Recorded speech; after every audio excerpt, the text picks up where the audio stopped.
जे मास सुनली इटा खरा दिनर वर्षा मास एंता लगुच 3-4 दिन हेलानु वर्षा पूरा कंटिन्यू पड़ुछे।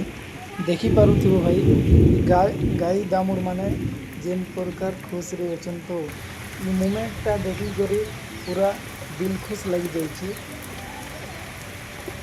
तो मुई बसिकिना देखी मजा लगुच पूरा वर्षा भी बेसी होचे। तो चलो देखमा वीडियो आके म्यूजिक रे आओ भी आके भल भल मोमेंट अच्छे। तो वीडियो के आके देखुन आओ मोर चैनल के नुआ आइछे तो लाइक कमेंट शेयर और सब्सक्राइब करवाटा नहीं भूलबो।